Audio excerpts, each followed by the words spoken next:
we have completed a 4-year project in 3 years. So I wanted to share that, and we'll get to the first slide, Dave. Thank you. So what we've just accomplished was a contract and a project we entered into in 2020, 4-year contract to replace 300 lights in the downtown area on 150 poles. And the goal was just to increase illumination for the purpose of public safety and just to create a more brightly lit environment. So I just wanted to report to you that with the help of city staff, we completed this project a year early. So if you'll notice and take a look downtown, you'll notice it to be brighter these days. Right, that's the last of my slides. And I wanted to share with you that I have been working with Kitsap County representatives in the Heart and Real team and mobilizing service providers, nonprofits, and other interested and really consistent volunteers who work with our homeless community, and especially the areas of MLK Way and Broadway. We're formalizing an outreach program, and this will be happening quickly, and it'll include notifications, postings, notifications, service, opportunities or treatment opportunities, opportunities for relocating. All of this is ahead of the Salvation Army opening their shelter on November 1st, which then makes camping illegal on all public property in the city. So I wanted you to know that we are putting together this team, and it's a team of professionals mixed with dedicated volunteers and nonprofit agencies to perform this outreach. So I'll share more with you as we move forward on this. All right, thank you. Thank you, Mayor. Now we'll go to the consent agenda. Thank you, Vice President Chamberlain. For approval on the consent agenda are the following items. A, claims and check register. 1, check numbers 404380 through 404461 and EFT numbers V38348 through V39410 and the grand total amount of $1,694,409.22. 2, regular payroll for pay period ending September 15th, 2023, in the amount of $1,081,667.83. 3, regular payroll payout for pay period ending September 15th, 2023, in the amount of $6,053.24. 4, retiree payroll for pay period ending September 30th, 2023, in the amount of $35,647.23. B, minutes of meeting September 20th, 2023. C, minutes of study session September 27th, 2023. D, agreement with Air Management Solutions LLC for the Oyster Bay HVAC replacement project. And E, contract modification agreement number 2 with SCJ Alliance for construction management services on the East 11th Street and Perry Avenue reconstruction project. This concludes the reading of the consent agenda. Thank you, Ms. Hoover. Does any member of the public wish to comment on any one of the items on the agenda, on the consent agenda?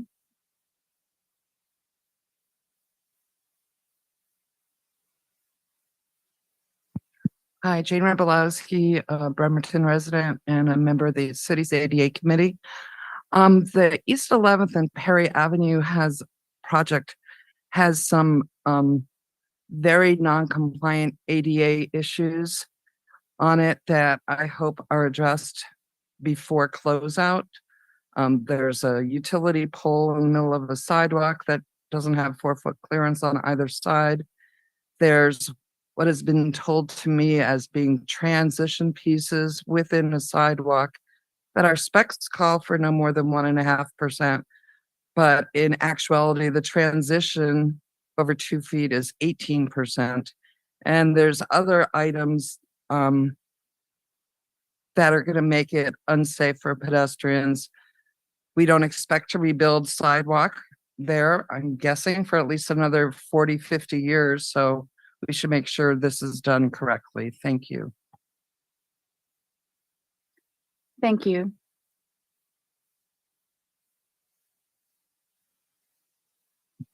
Hi, Travis Merrigan from Bremerton. I also have a comment on the 11th and Perry project.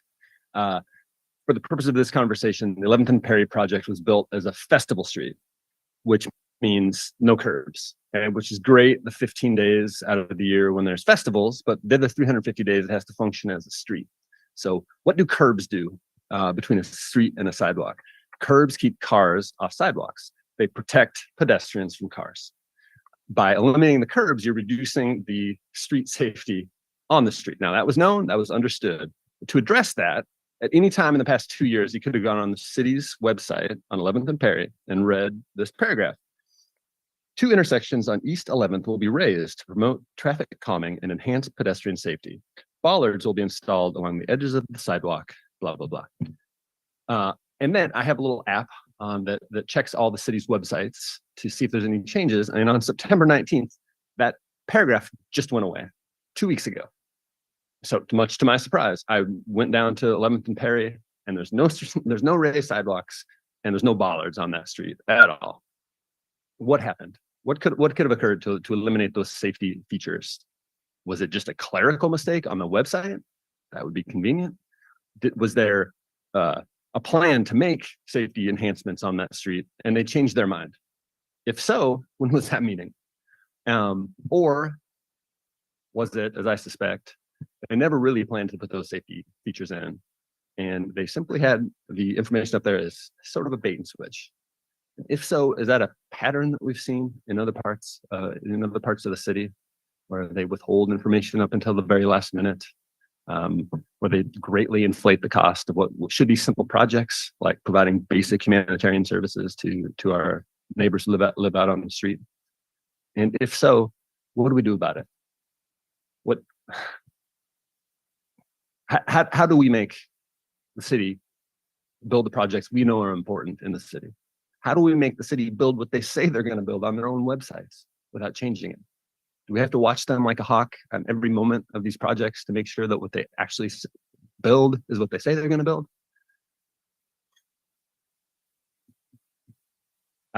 The citizens are relatively powerless in this regard, but the 7 city council members are not. Whatever the challenges, whatever the differences between you, you 7 have the authority. In fact, you have the obligation to provide oversight for these projects. They're so vitally important. The debate over 6th Street is coming up. That's going to be your next opportunity. It's probably too late on the net, if I'm honest. Thank you. Thank you. And we'll continue public comment. Roy Runyon, Bremerton. Well, in light of some of the comments we just heard, I suggest you pull that item off consent and put it on general business. It sounds like there's some more discussion and folks might want to weigh in. Give engineering a chance to respond to that. I'd be interested in hearing that. Also, I'd like to find out about this app. So I'll get with you later. Thanks. Thank you.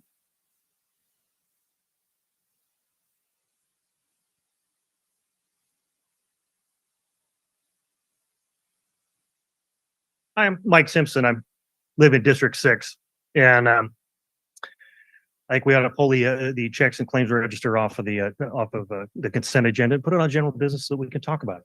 And part of the reason why that we need to talk about it is because we can use this to make the mayor sign the ordinance banning camping in our city, because it hasn't been signed yet, and it needs to be taken care of. And I think that should be discussed. And the way that you make this discussion happen is you take the checks and register off of consent, put it on general business, discuss it, amend the motion, or make a motion to amend, so that you can discuss the mayor's pay specifically, so you can hold his pay until he signs that ordinance.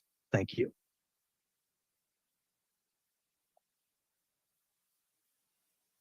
Thank you. Any other member of the public wish to make a comment?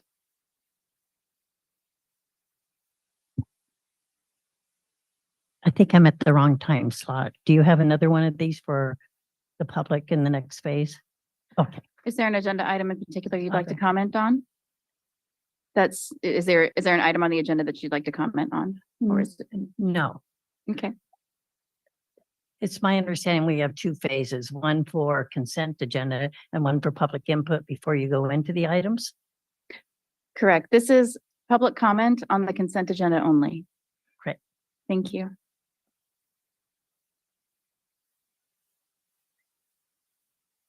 Does any other member of the public wish to comment on the consent agenda? Okay. Seeing none, I'll go to the council for a motion. Move to approve the consent agenda as presented. Is there a second? Second. We need to bring the down to general business, mainly because. Sure. Can you turn your mic on? Thank you, Council. We need to bring item E down to general business, mainly because we need to discuss the scope of the contract modification agreement. So we need to have that discussion. So I'm going to move that we move item 4E of the consent agenda down to general business. Second. And I'll withdraw my motion. And I believe we only need 2 members to move it down, so it's down onto general business. Okay. So now I need to ask, do I have a motion from council to approve the consent agenda as amended? I motion to approve the consent agenda as amended. Second. Okay. All right, so now I call for the question. Councilmember Fry, Yes. Dennehy, Yes. Goodnow, Yes. Mochler, Yes. Younger, Yes. Chamberlain. Yes. Motion carries unanimously. Okay, next up is public recognition. As noted on the agenda, public recognition provides an opportunity for attendees to address the council on any issue not already on tonight's agenda. And now that it is election season, please refrain from any comments on political campaigns or ballot measures.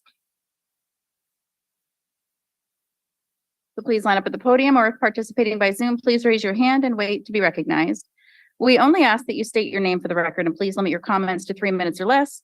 A timer system will be used so that everyone is treated equally. With that, I will open up public recognition. Mary Lou Long, a longtime resident of Bremerton and a patriotic person. And I see our flag is standing there, and I would like to say the Pledge of Allegiance, trying to encourage the council to use it as the formal opening for our public meetings. And anyone that would like to stand with me, I invite you to do so. I pledge allegiance to the flag of the United States of America and to the republic for which it stands, one nation, under God, indivisible, with liberty and justice for all. With that, I'd like to add, at our last City Council meeting, a member of the audience had some information about the Pledge of Allegiance. As I heard her opinion, it was rather shocking to think she would refer to the appreciation of our flag as simply a ploy of a salesman to make money, or for children to recite. Let me fill you in on how the Pledge of Allegiance came to be. In 1887, a veteran of the Civil War, Captain George T. Balch, created and recited an early version at the New York Board of Education. We give our hands and hearts to God and our country, one language, one flag. There were a lot of different people from a lot of different countries that came to the United States in the early days, and they spoke different languages, and it caused confusion, and children came and they had different countries they came from. So now they were in their new country. He was a proponent of educating children, especially those of immigrants, so they would develop loyalty to their new country. In 1892, Francis Bellamy shared his patriotism with his form of the pledge by putting it in a magazine called the Youth Companion, published on September 8, 1892. As part of the celebration of Christopher Columbus finding America on it, this was on their 400th anniversary, the Youth Companion was promoted with the purchase of a flag. That was the magazine would be given to people that bought the flag. The National Public School celebration, being part of the Columbian Exposition, wanted to reach every school and teach the children about their country and to have reverence and pride in their country. Mary Upham said, if I can instill into the minds of our American youth a love for their country and the principles on which it was founded, and create in them an ambition to carry on with the ideals which our founders wrote in our Constitution, I shall not have lived in vain. In 1906, Louis Albert Bowman added under God, and the Daughters of the American Revolution awarded him an Award of Merit. These two words came from Lincoln's Gettysburg Address. The emphasis was made to service to God and country. They believed in godly qualities, not the whims of mere men. Thank you so much, Ms. Long. I guess I used my 3 minutes. Thank you.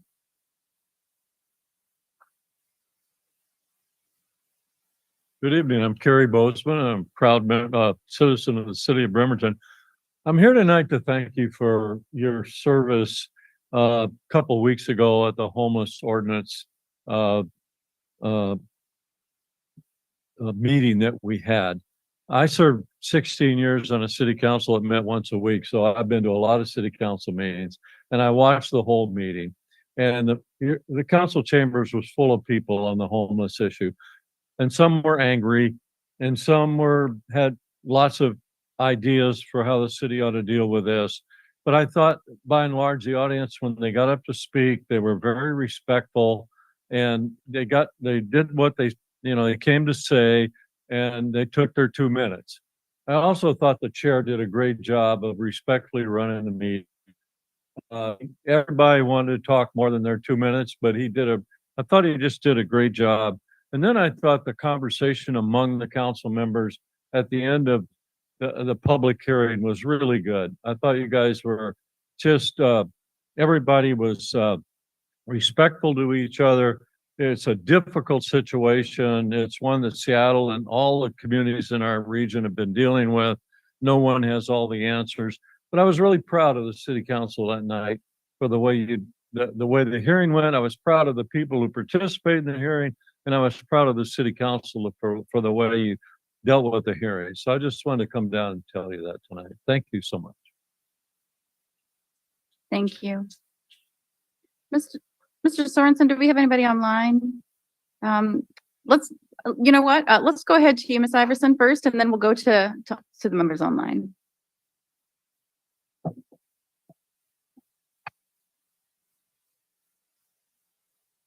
Can you hear me? I think I'm short.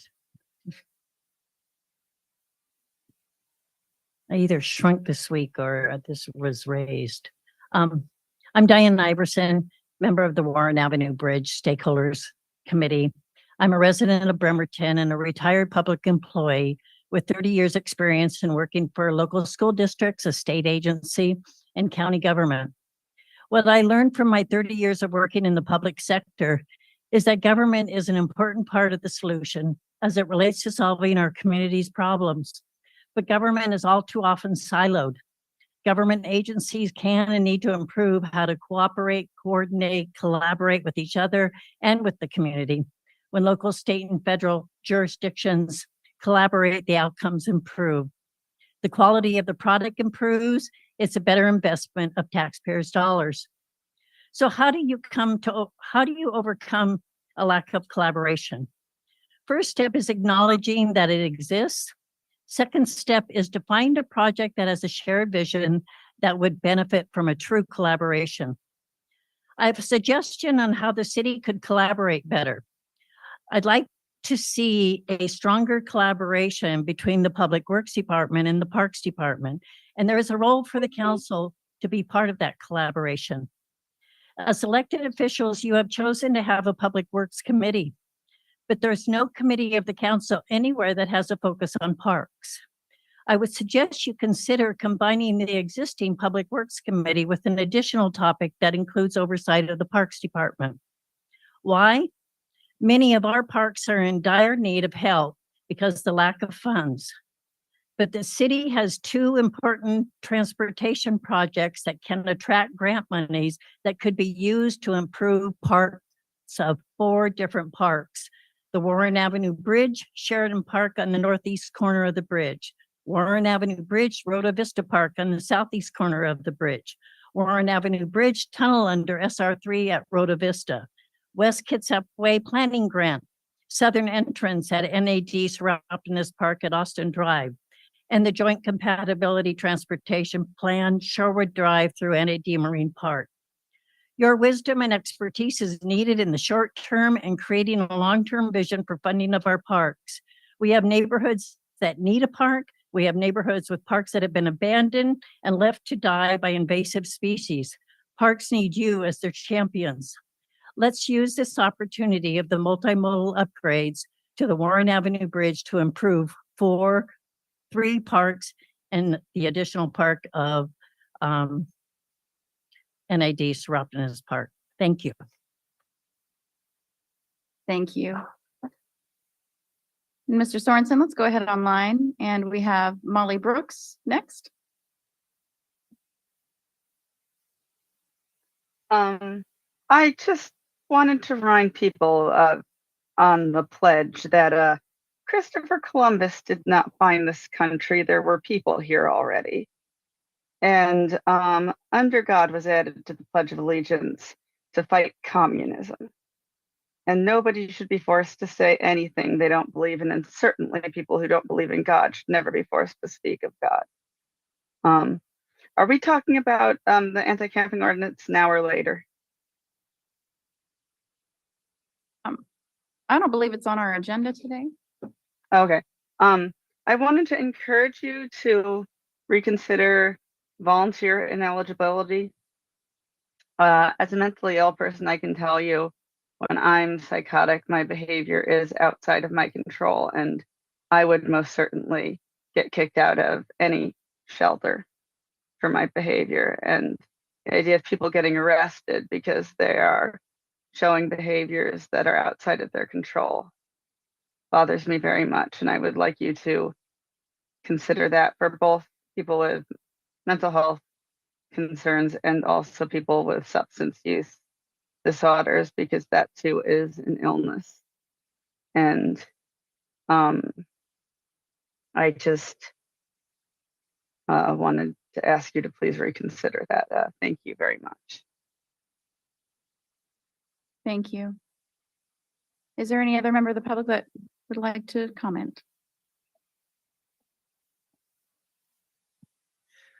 Some substance abuse disorder and mental illness are both listed as protected under the Americans with Disabilities Act. So I agree that somebody who is having a mental health crisis should not be thrown into jail because they're not allowed to go to Salvation Army. Also, there's a lot more homeless out there than I believe Salvation Army could shelter. So I don't see that we're going to do some big sweep of everybody who's left if there's not enough room at the inn. Thank you.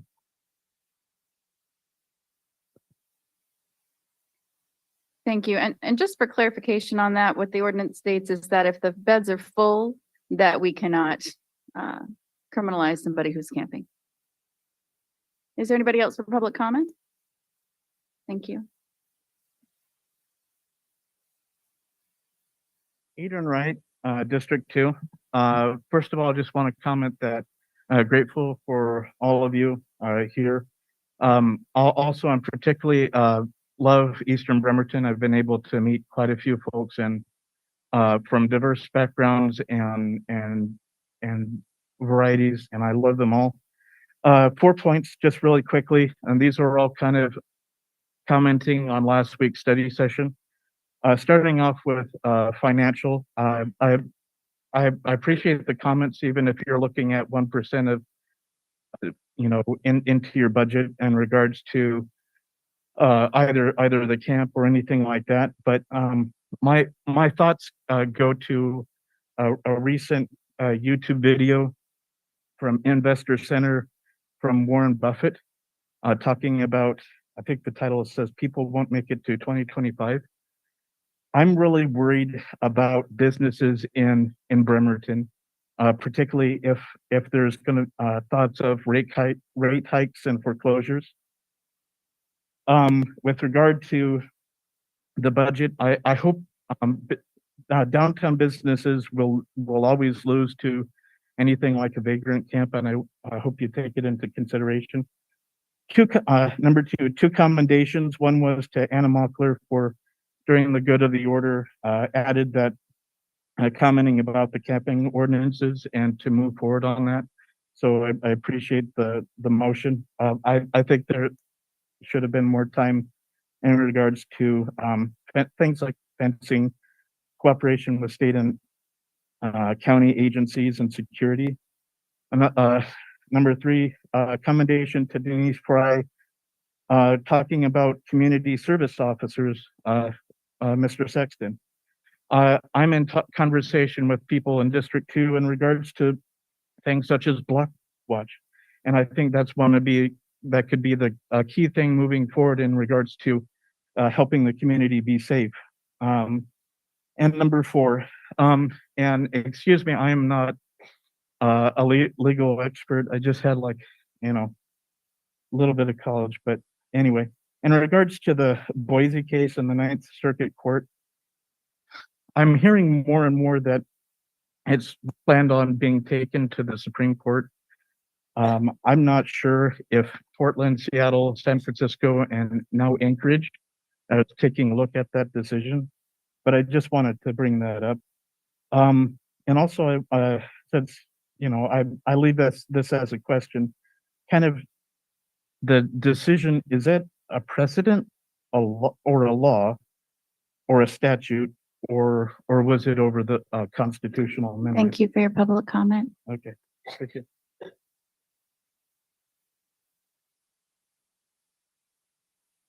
Hi. I'm Jocelyn. I am a Bremerton, and I have partaken. I'm part of the Bremerton, also a part of Rock the Block, where we go down and we actually try to assist individuals that are down there on the street that you guys have so eloquently labeled as criminals just existing. And that's really unfortunate. To say I'm disappointed in the way Bremerton has gone is an understatement. You guys took an unconstitutional ordinance and made it even more unconstitutional. You included quasi-protected class there, and you outlawed it altogether. And so, a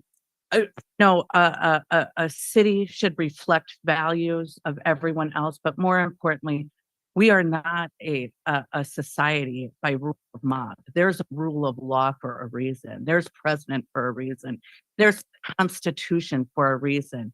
There's a difference between private property, and public property belongs to public, not private citizens, just the city of Bremerton. It's public, and you guys are trustees of that property, and merely existing on property does not constitute a crime. And that's what you guys have done. And it's extremely disappointing.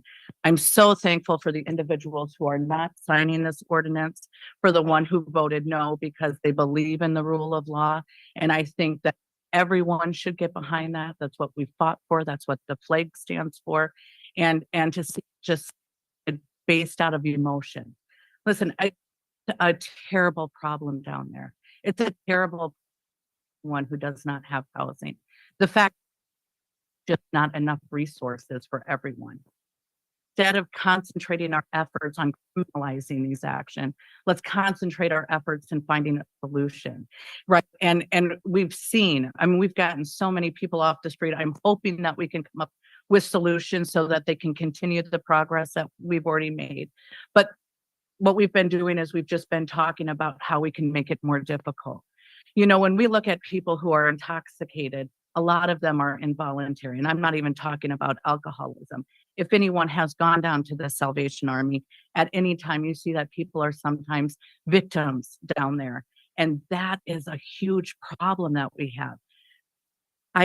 I urge you to just even stop talking about the camping ordinance. Making it unenforceable does not make it constitutional, does not bring it into the purview of what the requirements are. And that's unfortunate that that's the route that the city council wanted to go. And I just urge you to reconsider not only that, but look for solutions. We've got some, talk to us. We've got some ideas. It's incredible what's happening down there. Thank you for your Thank- public comment.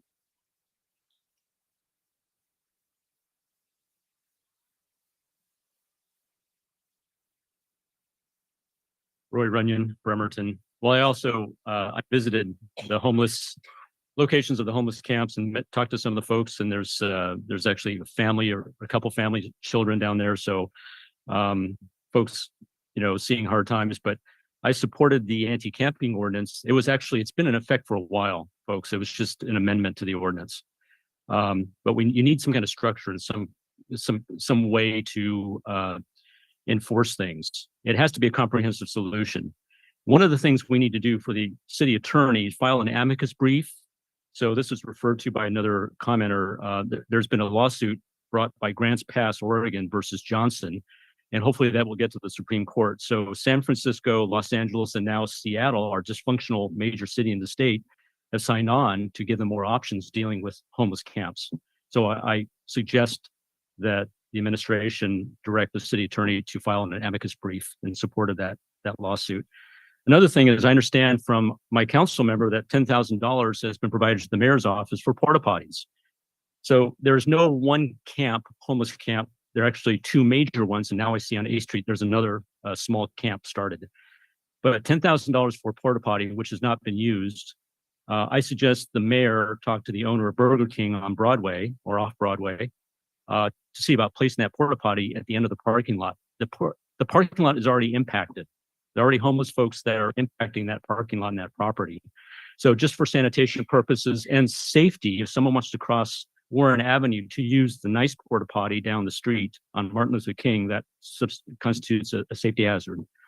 So those are the major items that I wanted to point out. Thanks.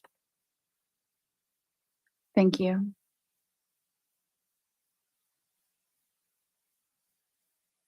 Good evening, Council, Mayor, Dawn Michelle Wilson, District 2. I am here tonight as usual. I brought visual aids like I always do. First of all, I want to say thank you to Anna Mockler and Jane Rabowski for coming down and rocking the block with us. It was nice to have them show up and say, how can we help? And I'd have to disagree with that gentleman about withholding the mayor's pay because I'm still trying to get $20 for gas. I'm just going to keep asking. In all seriousness, I came here today to tell you that today we took number 30 off the block. Successfully, number 30. What I can tell you about those 30 people is so far in 2 months, the recidivism rate is 3. We're about to have number 4 in probably less than a half an hour. And all of you are very familiar with that gentleman. And yes, I asked his permission to share these pictures. This beautiful face right here of this young man was taken 3 days ago. But this is this young man 2 months ago on the block. And you're all very familiar with him because his photo showed up in your council emails of him defecating on someone's front porch. So this is what the collective efforts of Rock the Block did. And I think it's really important that you guys get to see that. I too am here to ask why the porta potties that we put in place have not been paid for. I want to directly ask the mayor, why have we not been reimbursed? Why has Rock the Block not been paid for their efforts to change what's going on down there? I'm super grateful that the dedicated volunteers was mentioned, but we are Rock the Block. We've been down there, blood, tears, and sweat for 2 months, saving lives, changing lives, trying to solve the homelessness problem, not just for the homelessness, but for the community itself, for the businesses, for the people. And I'm grateful that we're now coming together in a collective effort. But we reached out, make no mistake about it, we reached out to the Real Team. We reached out to the Heart Team, to KCR, to KMH, to all of those places 2 months ago, said, hey, can you please come join us? We need all the help we can get. So now I guess we'll all be on record doing this together, which is great because maybe we can get those 45 tents off the street. Because I'm here to tell you, I do outreach all the way around the Puget Sound from here to Bellevue and back. And those 45 tents down there on MLK and Broadway are nothing compared to what I see in other places. And if we came together as a community and found a solution instead of sitting around round tables and talking about it for a year, we could probably be the first city to make history and solve homelessness in their own city. That's all I got. Thanks. Thank you. Is there any other member of the public that would like to comment today? A fact to follow. Hey, I'm Travis Merrigan from Bremerton again. Wanted to comment on the non-motorized transportation plan, which I think is fantastic news that we're doing this again. The last one was in 2007, so it's been 17 years since we've been updated. And it's the first opportunity in a long time to review all of the plans for everybody who's not a car. And I'm optimistic what's already been discussed so far. You know what? I am going to have to ask you. I know this is an agenda item. Can you hold your comment until we get to item 7A? You just want to see me a third time. Yeah, no problem. Thank you so much. Is there any other member of the public that would like to comment today?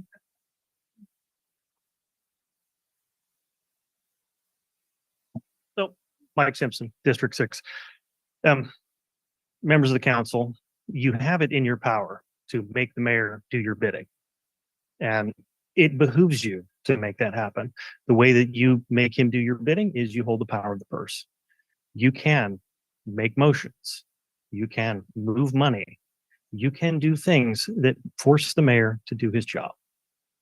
And if there's money that you have allocated for porta potties, that need to be used, you have the power of the purse. Do you have the will to do it? Thank you. Just really quick, as you're coming up to the podium, I'm going to check in and see, do we have anybody online that would, okay. So we'll go to them after we recognize the next guest. Hi, Joe Walter. And maybe Art City. I'm worried about what's going to happen when the Salvation Army opens. I am not clear about. I'm hearing about the criminalization of people, and we haven't heard, as far as I know, how the police are going to handle it. I don't believe they're going to go in and sweep everybody away, but I think that's a valid fear that people have got. I would like to, I'm frustrated because we don't get to hear more about what the mayor's got in the works.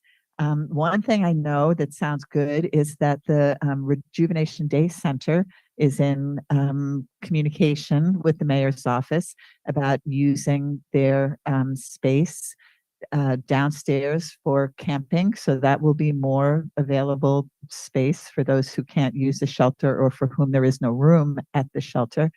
That's great. But I'm nervous about it because we're not hearing, and I don't know what is the mechanism by which we figure out what's going on. We have to wait to hear about it in the Kitsap Sun. Mayor, you have a mayor's report. I would rather have heard more about it during your reporting time. And if I got it right, the council talked about the next budget, and 1% is what many of you, if not the majority of you, would like to see allocated towards our issues around the unhoused community. If that is so, and you're sticking with that as a kind of bottom line, then I applaud you for that and we'll support it. Thank you. Thank you. Mr. Sorensen, thank you. Kelsey Stedman.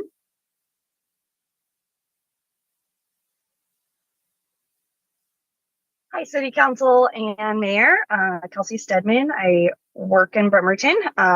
Actually just looked at my most recent bank statement and spend over a third of my income in Bremerton city limits, either providing through Rock the Block or related to parking and my work.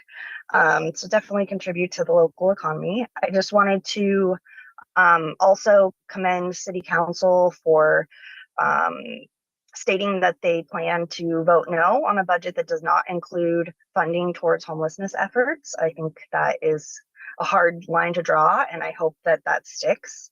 I also would like to advocate to see human services within the city. I don't know if that's within the purview for city council to help with. I'm still kind of new to this, but I think that's really important. From my understanding, there's no current scopes of work to support the types of work that Rock the Block is doing through the city at this time.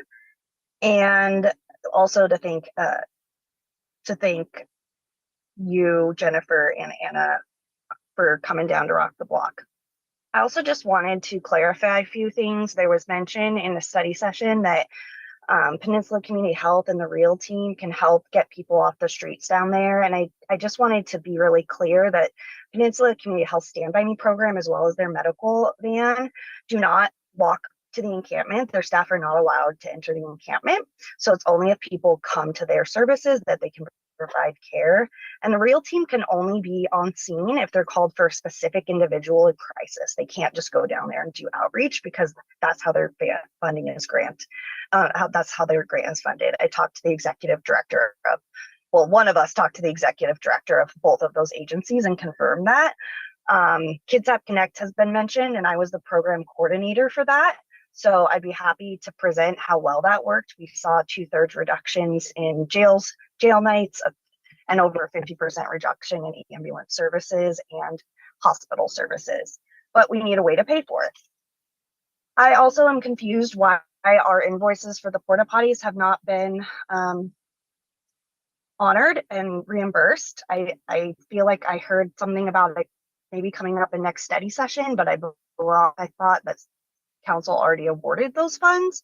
I also heard concerns that they may need to be permitted, and I have in writing from both the city of Bremerton and Kitsap Public Health District that no permits are required and they are in full compliance with all laws and health district requirements. So in case that was a concern, I just want to make that clear. Seconds.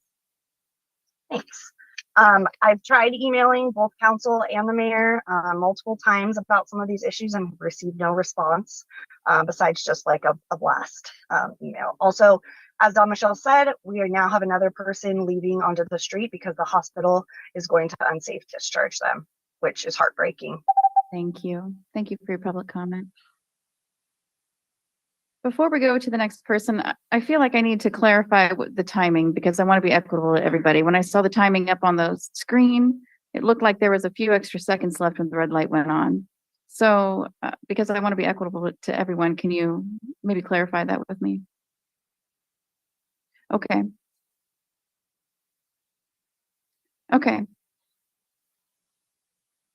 So what I'm going to do is I'm going to use the one on the podium. And what I noticed is it was about 9 seconds, 10 seconds behind. So I'm going to use the one on the podium as reference rather than the one that we see on the screen. Okay, so next up, we have another public comment from Roosevelt Smith.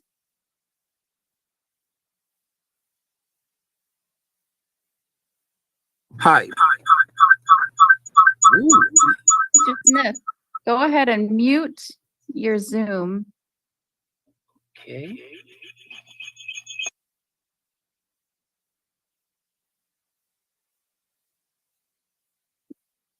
So you must have two devices that are displaying Zoom, perhaps, Mr. Smith?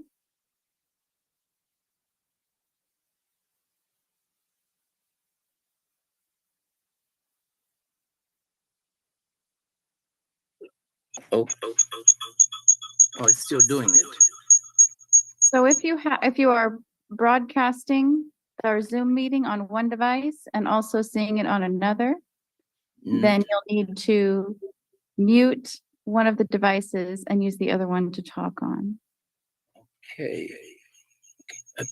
Tell you what, let me try to fix this and I'll call back, okay? Okay. I'll try again. You might be done with public comment before you're able to, but please do call in right away. Oh, next up we have Christy Lyson. Counselor Chamberlain, you can just let me talk as long until he gets back online if you'd like, just joking. I feel like I should just be equitable, but thank you, Ms. Lyson. I'm all about equity, you know that. I wanted to fill in a little bit of the gaps that Dawn Michelle, she introduced you all to the young gentleman that we got off the block, got off the street, off MLK, got him into an appropriate health facility for his needs. And he has been taken care of continually in that facility for 3 weeks to a month now, only because of the continued aggressive advocacy of the Rock the Block members to keep him there because he still has those needs, and that is the appropriate facility to take care of his needs. Now, and it is not voluntary, and this is what I really want you guys to get, is that voluntary behaviors is not a thing when you're dealing with people with medical needs and disabilities. And so he will be returned to the block if the hospital is successful in discharging him, which is what they want to do. And there's not another appropriate facility to take care of his needs in our community, not even in the extended community. These facilities, these dream facilities that you guys think we have, don't exist. And so the plight for people with disabilities who have been banned from the shelters and will get banned again, even if they clean everybody off the list, they will quickly be banned again from the shelters because they have SUD and mental health and medical needs that cannot be attended to at the shelters, which is completely appropriate. We have to care for the safety and well-being of the people in the shelter who also need that shelter. However, arresting those people when there's nowhere else for them to go but the street is inhumane and it's unconstitutional. And you guys will be fought on this legally. Already Burien is suing, folks are suing Burien, the city of Burien, for their amended ordinance, and the city of Portland is being sued by their citizens because of their amended ordinance. And you guys didn't directly follow necessarily those cities' ordinances, but you took ideas from a number of cities who all had similar ordinances up to what you guys passed. This person could likely die back on the streets because his health is not taken care of. And I am not okay with that. And I'm not okay that my city doesn't recognize or see that is inhumane. We don't have the facilities. We don't have a medical detox center. And that's not going to get created overnight, even if there's, thank you very much. If there's the political will to do it. Thank you. Thank you very much for your public comment. Okay, next up, for public recognition. Hi, good evening. I'm Neil Foley. I live in Bremerton here. I just wanted to take a moment and thank the city of Bremerton for their increased efforts in picking up garbage down on MLK. A lot of stuff washed out during the rain. I had a gentleman request that I come down and remove a bunch of stuff, which I did. But Bremerton, it's been clean down there. I have to tell you, let me back up a little bit. Way cleaner. Let me just put it that way. So I appreciate that. And I would also like to recognize the people that are down there doing due diligence all the time, because they are really making a difference down there. They are really getting some people out of there. I would like to mention, and I feel kind of inappropriate bringing this up, but there's a particular lady that stays right behind 7-Eleven there. And I would tell you, it's cruel and unusual punishment for her sitting out there during these rainstorms. She has no tent. She won't go in a tent. She told me maybe she might take a small bus stop or something, to get in and out of the rain. But here's a lady that is not capable of taking care of herself. I was down there just looking at the garbage, picking some things up, and that rain cloud came in, and she's sitting there on her ass in that rainstorm with just a little bit of an umbrella over her head and swearing like crazy. She does better than I do at that.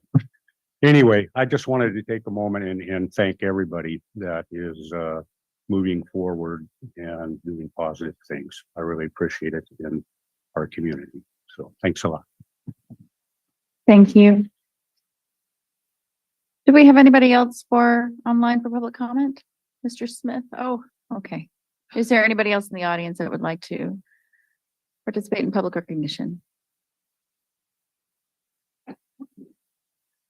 Okay, I will now close public recognition and move on to the public hearing.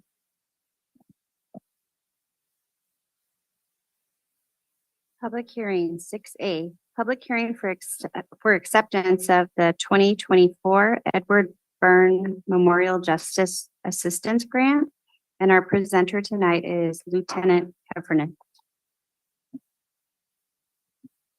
Good evening. The police department is applying, for the Edward Byrne Memorial Grant, a longstanding federal program providing funding to state and local jurisdictions for law enforcement purposes.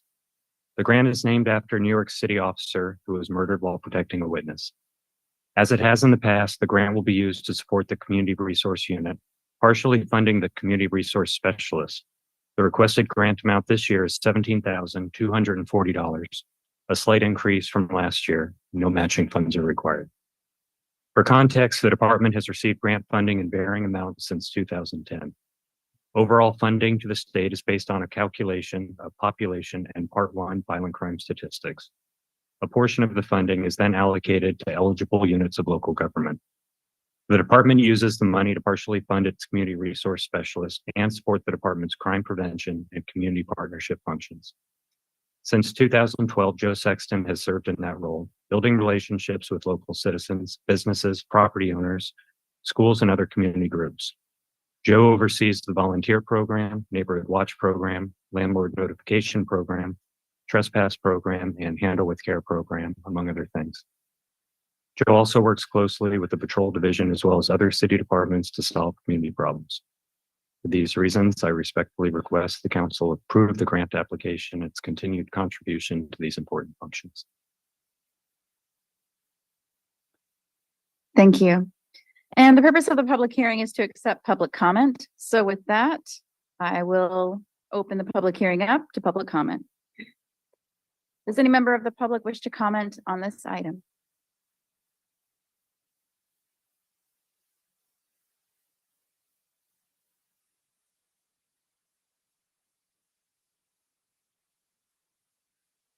Mike Simpson, District 6. So public safety is a necessary function of government, and it should be funded first. We see in this instance that it's not necessarily funded first, and we have to accept a grant. I would strongly encourage the council to accept this grant based on past prior performance. We've seen that our community resource officer has been an excellent, if you will, combat multiplier. It's a very effective way to spend grant money. It's a very effective way for our local government to ensure that our citizens are kept safe at night. Thank you. Thank you.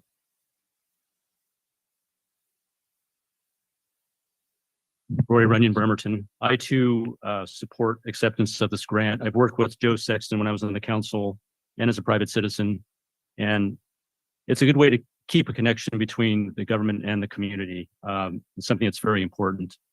I think this just pays a fraction of the cost of the community resource officer. I think the full budget, I think the full amount was at 75,000. I think he's a part-time community resource officer. I would also support increasing funding for that position, even though I'm a critic of government spending, but at the next budget cycle, that's something to consider. Thanks. Thank you. Is there any other member of the public that would like to comment on this item? Okay. Seeing none, I will close the public hearing and go to the council for a motion. Move to approve.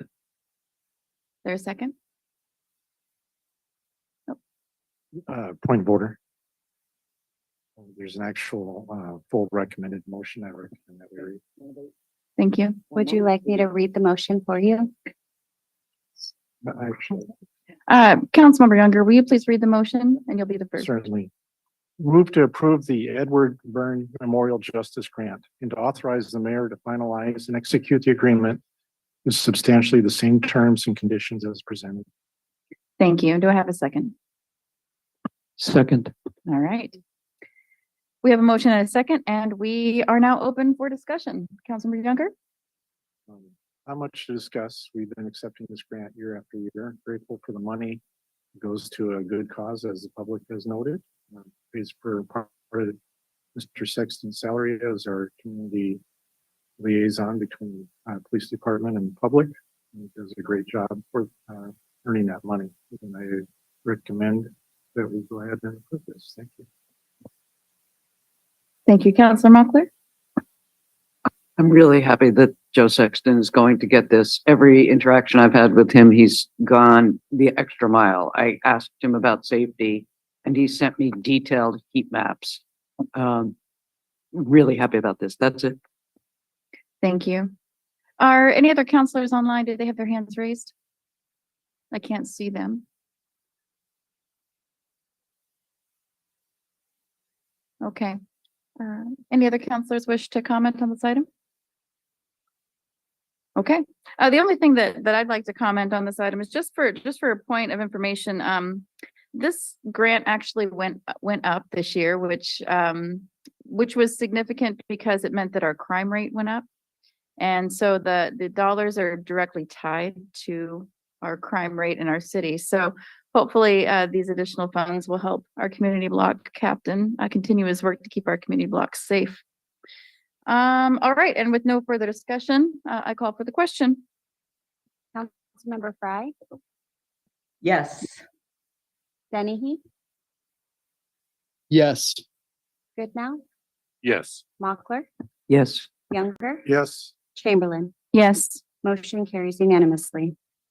This concludes public hearings. Next on the agenda is general business. General business item 7A, professional services agreement with Parametrics Inc. for the 2024 Transportation Comprehensive Plan and non-motorized plan updates. Our presenter tonight is Engineering Project Manager Vicki Grover.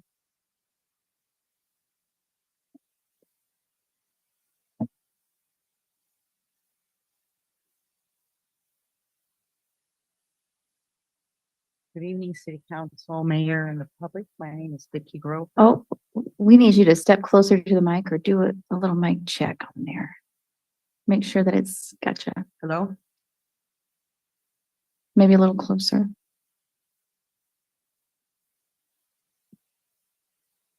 Hello? Good Thank evening, City Council, Mayor, and the public. My name is Vicki Grover. Oh, we still don't have you. So, Mr. Sorensen, can you help Ms. Grover out a little bit? Have to get up close and personal. I know, and I'm scared.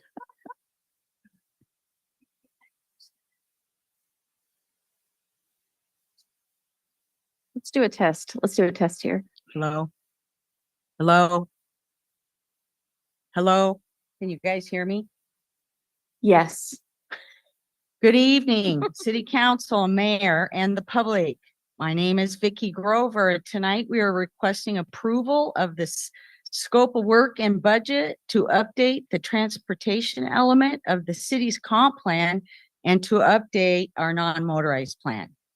And with that, I would like to introduce to you Michael Hornfett with Parametrics, who is going to give us a brief presentation of the comp plan, the reason why we're doing it, and the key elements that are provided in the scope of work.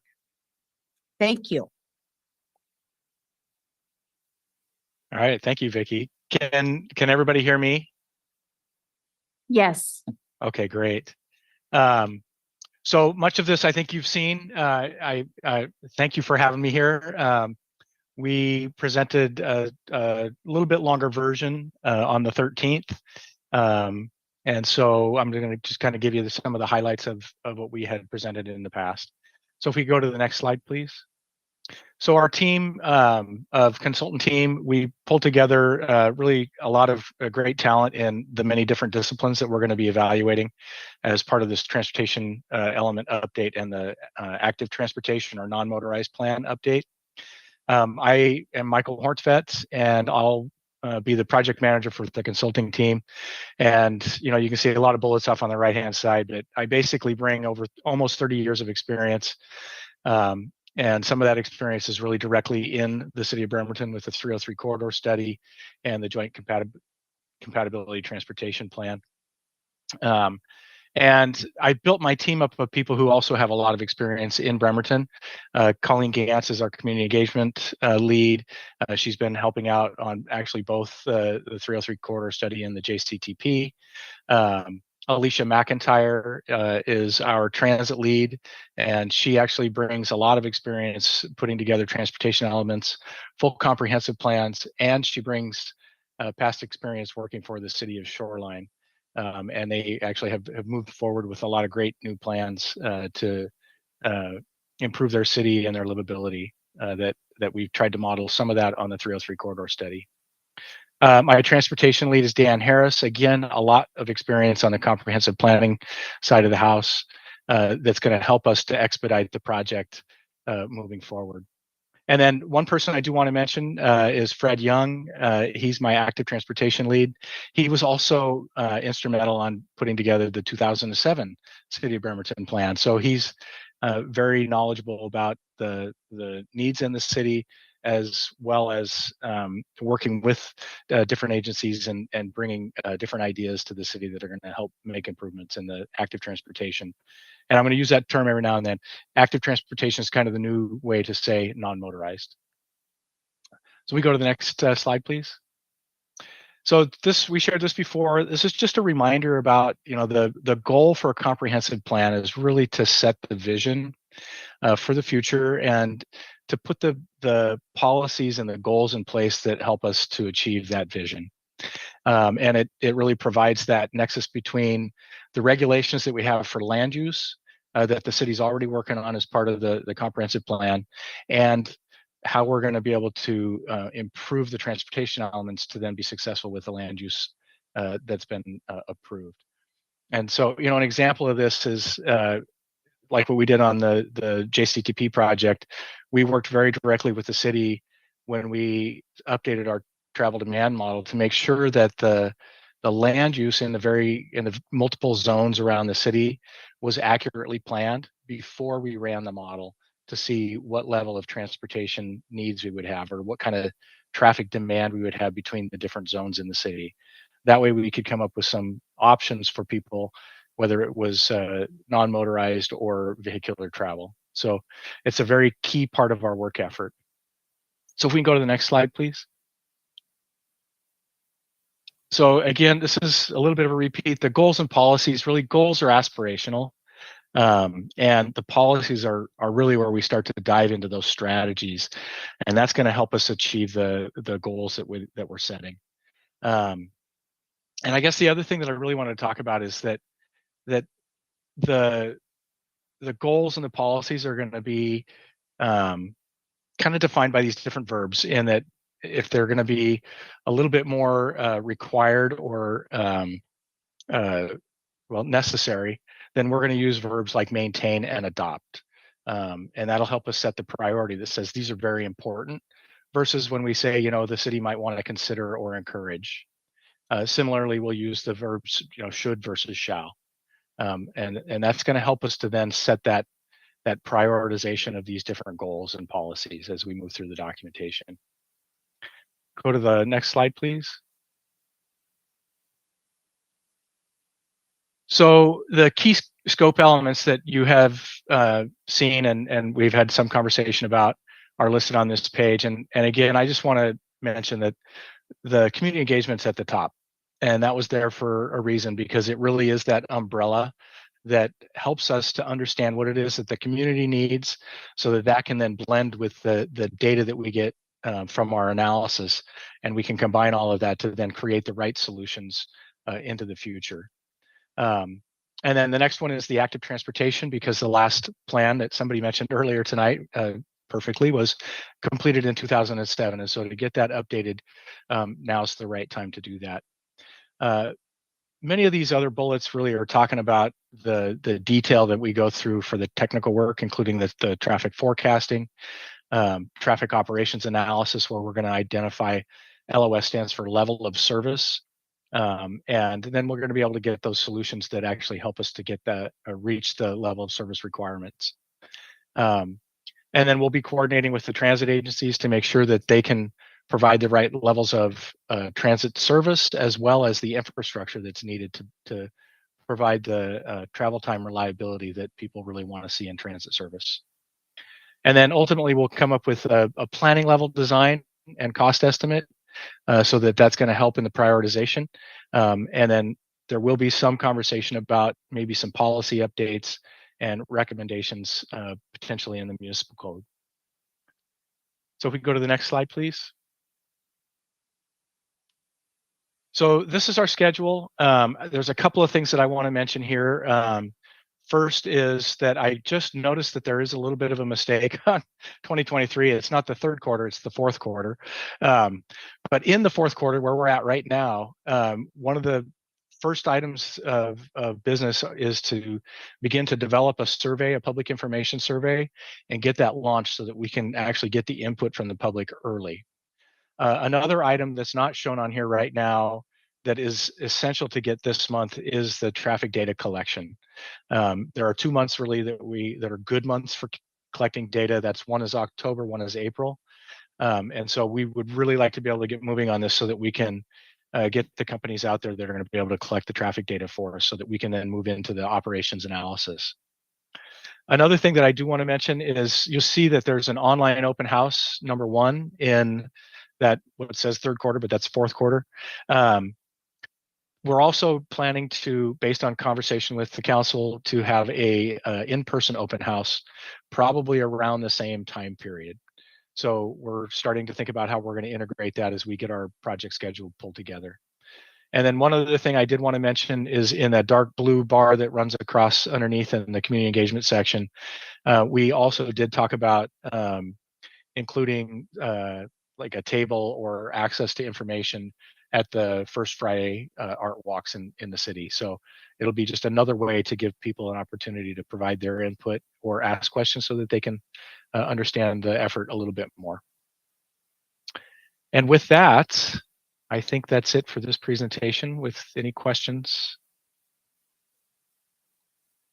Thank you so much. Yeah. Does any member of the public wish to comment on this item? Oh, I'm sorry, Ms. Grover, did you want to conclude this presentation? I apologize. So let me take that back and turn it back over to Ms. Grover. It's my apologies. I was going to come up to answer any questions, but it's hard for me to answer questions and the public can't speak at the same time. So thank you for that, and I will wait for your questions. Perfect. We know that you'll be sitting right over there for the folks that have questions. So does any member of the public wish to comment on this item?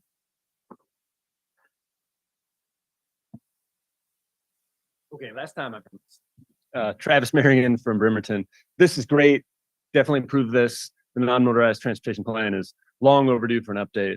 I'm really pleased what I heard before about the intention of the study to look not just at cars during rush hour, which is what basically all the other studies the city does, look at, for instance, school kids that got to walk to school during rush hour and not during rush hour. But just as important, as you guys all know, it's creating a beautiful document with lots of plans does not get infrastructure built. In order to get infrastructure built, we actually have to build it. And one of my pet project, 6th Street, was on the last non-motorized transportation plan 17 years ago. And still it's not built. And I keep talking about it because it's so vital, because very soon will be the last phase of 6th Street this next year. And that is the opportunity to build it. We've heard it costs $2.5 million. Other cities get this done much, much less expensively. Sometimes they call it a pilot project, where they can just build it and then see if they anticipate problems, they build it. If the problems arise, they can change it. Similarly with the humanitarian services, the fence, the toilet, the running water for homeless folks, our neighbors, $2 million. For $2 million, you could buy every single house on my block, and then you'd have 11 bathrooms and 6 fences. Things can be done less expensively. Right? We do not need champagne budgets in the city.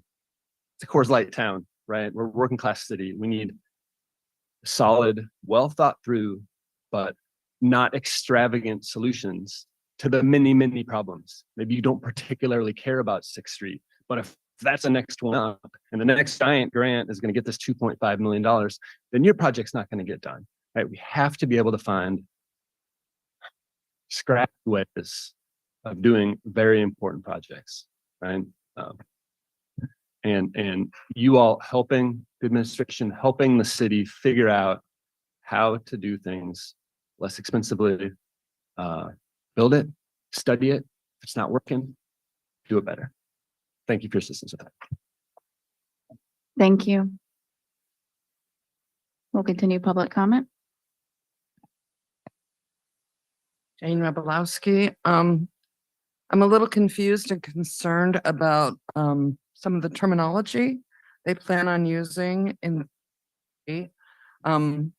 I remember going to the 2007 meetings where people were very vocal. People who lived here, we sidewalks, bike lanes.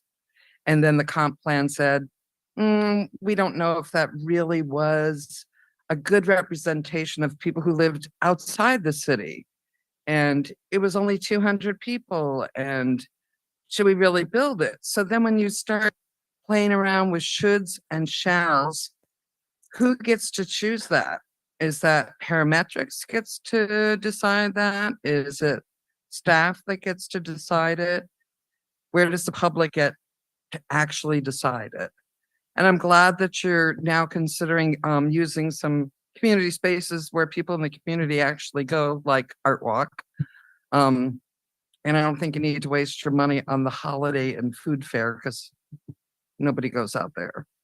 Well, maybe our local bakers do. But anyway, I hope if we do this plan and if you approve this very large budget, that we actually start constructing smaller, low-cost projects all over the city instead of these mega projects that take over all of our funding. Thank you. Thank you. Roy Runyon, Bremerton. Well, first of all, it's not your money, it's our money. So when you spend our money, consider everything. This is a $530,000 contract. Page 9, the scope of work specifically, I've got a question about survey assumptions. First bullet point says, consultant will report on households who have completed the survey for compensation. How are these people selected for the survey? What do they get compensated for? I want to make sure that our business owners are also surveyed, especially the ones that depend on freight being brought in. You've seen the large trucks, semi-tractor trailers that are trying to negotiate our increasingly constricted city streets. You know, that brings our food in. We have 3 days of food on the store shelves in the city, folks. So make sure we consider that. So again, how are these compensated survey takers selected? And also, how do we make sure that our business owners, our business community is consulted and allowed input? Thanks. Thank you. Is there anybody online that'd like to comment on this item? Okay, we'll continue public comment in-house. Hi, Mike Simpson, District 6. You know, it's been said that figures don't lie, but liars figure. And I would strongly encourage our council to consider the language that they use in this comprehensive plan. Shall probably shouldn't be a may is a much better option. This gives us options so that we can look at our plan and make good, well thought out decisions after input from the public. It is important that we understand that many of through our comprehensive plan, many of these zombie ideas keep resurrecting themselves from the dead. The public has come through on many occasions and told us that that we do not want to have the Warren Avenue Bridge narrowed, and that when I was on the council, we provided you with a fantastic idea to accommodate the bridge, and yet it didn't come to fruition. It's come back and back and back again and again, and we need to stop this. We need to have a well thought out plan that does not force council and force the city into a box. One of the things that the city needs to consider in this plan heavily is how long it takes for a vehicle such as a freight truck to transit the city. If you cannot get goods and services into the city, you cannot get the trucks out. If you can't get the goods into the city, you don't have grocery stores anymore. If you can't get goods and services into the city, you don't have restaurants anymore. You don't have businesses. And if there's no businesses, the city doesn't make any revenue. It doesn't make any B&O. And if the city doesn't make any revenue, then their budget goes kaput. Think heavily on this. Thank you. Does any other member of the public wish to comment on this item? Okay, seeing none, we will go to the council for a motion.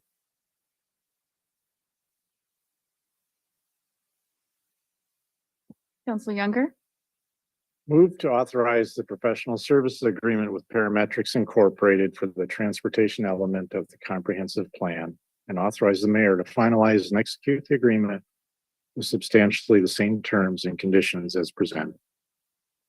thank you. And housekeeping, Mr. Sorensen, I should have mentioned it. I'm still unable to see if other counselors online are raising their hands. So I need some way to be able to see that so I can call on them if they have their hands raised to motion. Is there a second? I'll second. Thank you. And with that, we're open for discussion. Councilor Younger? Thank you. Ms. Grover, could you come up here? Please. Good evening. Good evening, Ms. Grover. So one thing that wasn't covered in our presentation by the gentleman from Parametrics, and perhaps you'd be the best authority to talk to the council and the public about comprehensive plan. Is this something that the city decides they want to do, or is this mandated by state law?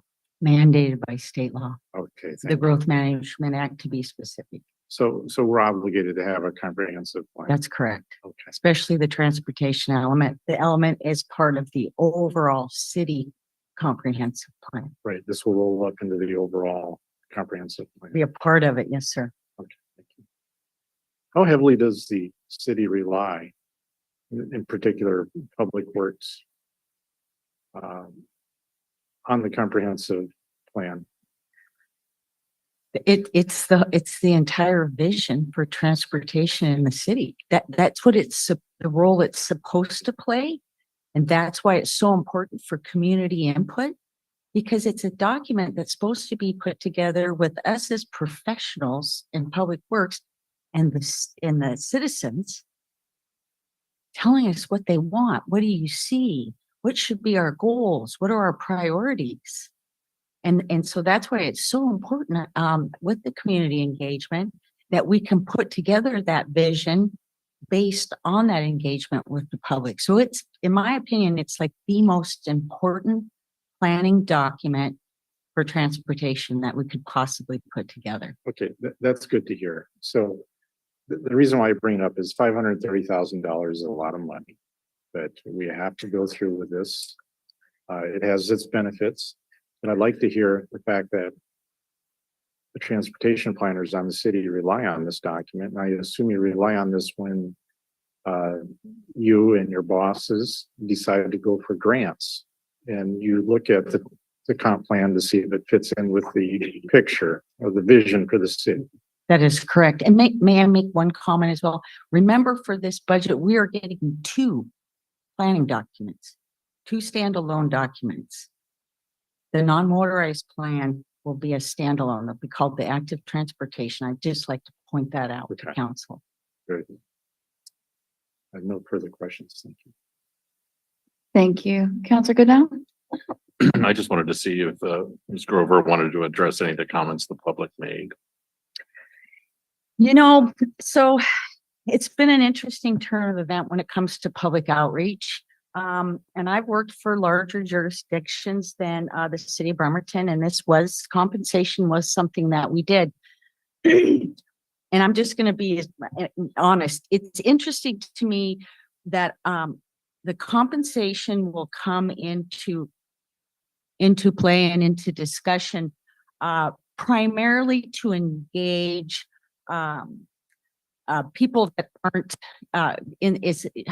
non-equitable, people that aren't as what am I trying to say here? People of color, non-traditional people,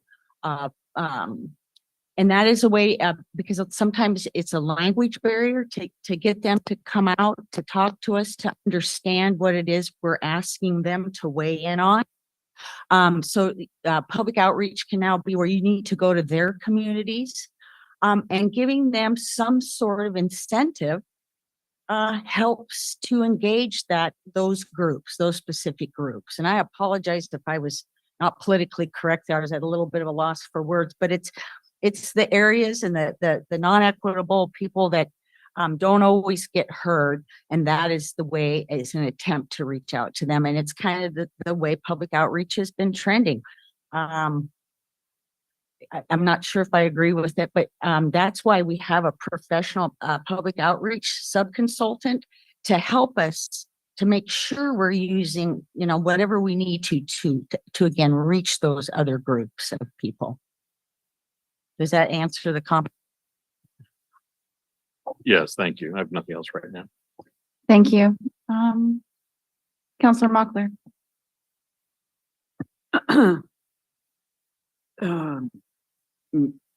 Ms. Grover, I'm sorry, your very recent comments have left me stammering a bit.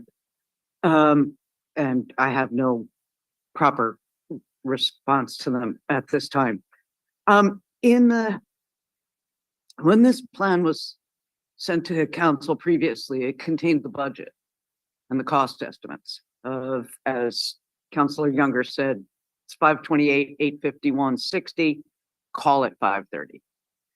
It's much simpler. I was wondering why that wasn't included in tonight's packet for the public. I'm almost done, Ms. Grover. Why that wasn't included in tonight's packet for the public's review? All done. I'm not sure why it hasn't changed from previous. We did changes to the scope of work, but there was no changes to the budget document itself. I'm sorry, I wasn't the one who provided it, but.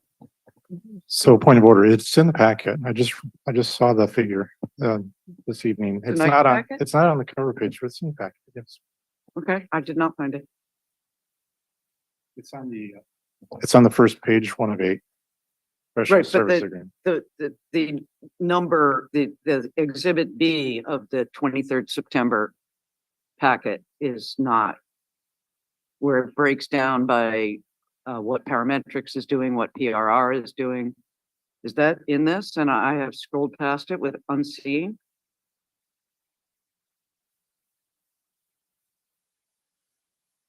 Because it's on page 89 of the previous session, and tonight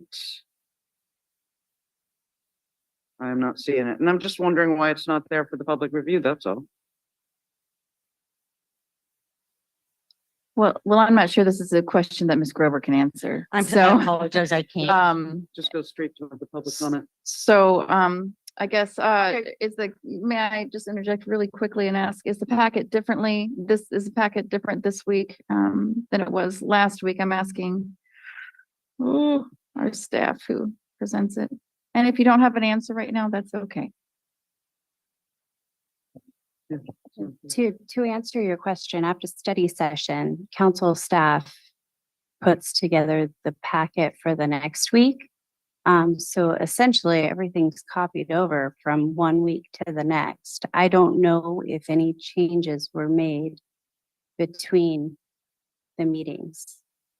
Okay. So we would have to check into that to see. Well, if any member of the public wishes to review it, it was in the previous packet, and no harm, no foul.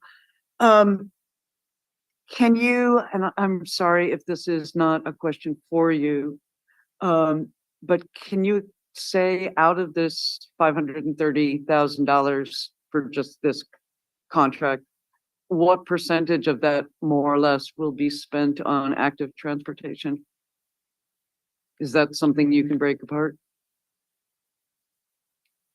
I'm not sure we've got that breakdown. We'll take a quick look for that, but just to let you know, we did revise the scope of work and asked that to be substituted into your package. I think what happened is the estimates for some reason got dropped off of it. Yeah. So I apologize for that. Yeah. Okay. Because it appears to my untrained eye that a lot more money is being spent on determining how to move swiftly through Bremerton rather than to improve safety in Bremerton. Got it. When you're ready. So the active transportation plan, is $75,155. Thank you. And that's will only be done by parametrics. Okay. Frederick Young, is that correct? Yes. Okay. So out of 530 grand, we're spending 75 grand on active transportation.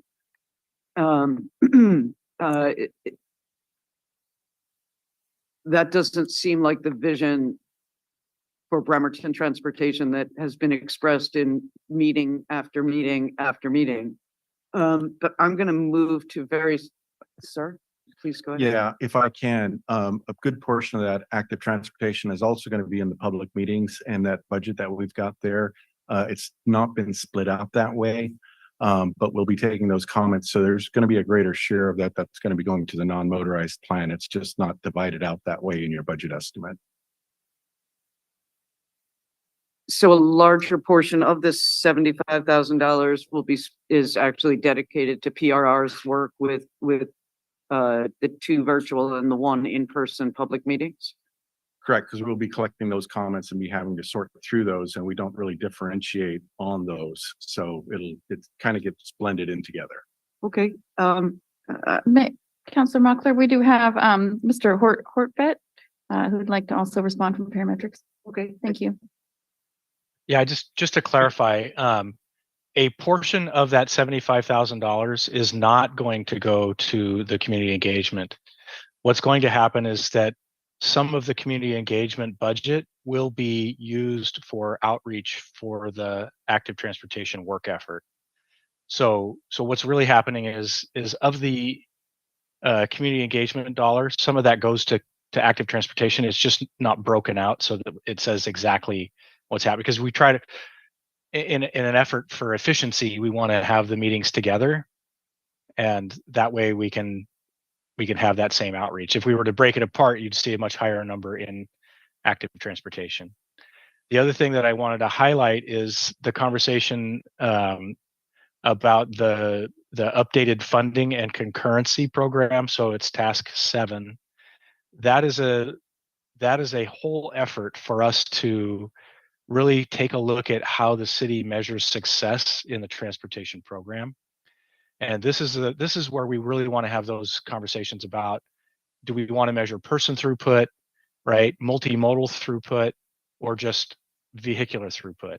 And what I mentioned on the 13th is that today levels of service are based on vehicular throughput, how many people in a car or how many cars actually get through. What we want to talk about is a different way to look at success for the city, and that's to be more multimodal. So that's another location where we're going to spend money talking about active transportation and improvements for active transportation as a way to measure success for the city. So it's a little bit more distributed than it looks like. Okay, so you're measuring levels of service, but not levels of stress. Is that correct? That's not correct. We are also going to measure the bicycle level of traffic stress and the pedestrian level of traffic stress as part of the active transportation. But so I'm going to go back. I'm going to backpedal just a little bit. Right now, when you look at intersections to determine whether they meet city guidelines, which is that concurrency, we use a level of service. That level of service is calculated based on delay for a car or the average car. So what we want to look at under task 7 is thinking about that a little differently, and maybe thinking about cars, bicycles, pedestrians, and some new way to measure delay or travel, right? Because it's required to have a level of service threshold for the comprehensive plan. So how we define that level of service is what we're going to talk about, right? So we want to maybe change the level of service definition to include people instead of just vehicles. Well, that certainly seems like something I personally would say, not maybe, definitely. Right. I'm going to wrap this up really quickly. For me, levels of stress have to do with kids that I watch walk in Muddy Verge on 13th Street, on National Avenue, all over this town. And the fact that calmness, the fact that those roads are providing an excellent level of service is extremely unimportant to those children, to their parents. I am going to wrap with asking you to, or wrap for this round because Councillor Fry totally deserves her turn, to ask you to look at page 104. It was my understanding that council had asked you to replace the first Fridays at all 3 locations, and we were very specific about that: Manette, Charleston, downtown, all 3 first Fridays, instead of, not in addition to, the holiday gift and food fair at the fairgrounds, at the Kitsap County Fairgrounds, and the Pacific Northwest Holiday Market at the Kitsap Conference Center. I applaud the fact that you have included the farmers market in the list, but since it's closing in a couple of weeks, that's going to be a tough. So this was a very specific change that council specifically asked for, so I'm asking you to make that change on page 104 of the packet. Thank you. Thank you, Councilor Mochler. hold I'm it. going to go to Denise Frey, to Councilor Frey. Yeah, thank you. Thank you, Michael, for your presentation. I've said it before and I'm going to keep saying it. I have a lot of respect for paramedics and the work that they've done for the city. I like this for a number of reasons. And one is that any opportunity we can to connect community development with transportation in this kind of way, we should be doing. You know, this is the kind of work that helps to bring down those silos that just naturally grow in departments within an organization. So I applaud it on that basis alone.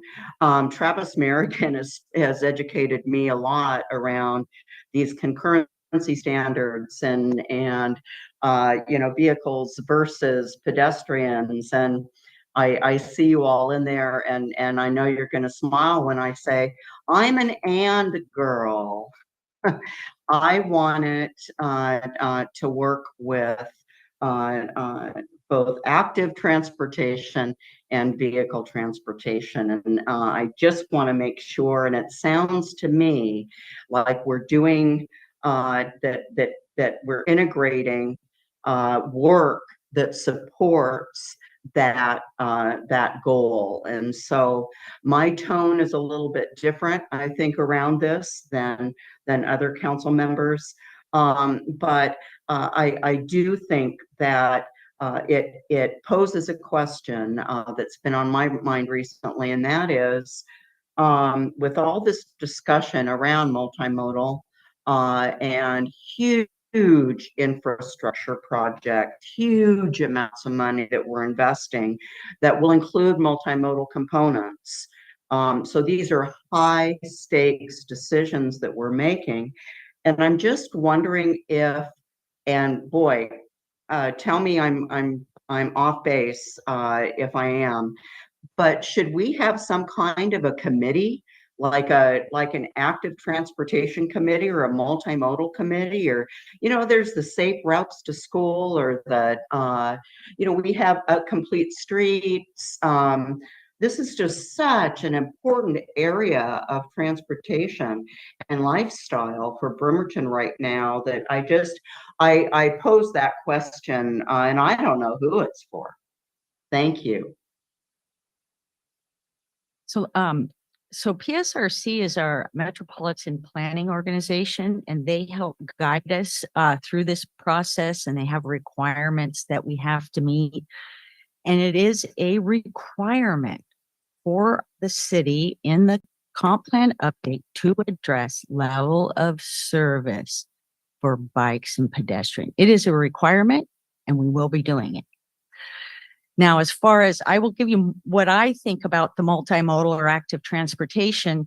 And I think the reason, Councilmember Frywell, we don't go for a committee is because the people who we are trying to reach out to and get input from are all of the citizens of Bremerton. It's not like specialized groups, it's everybody.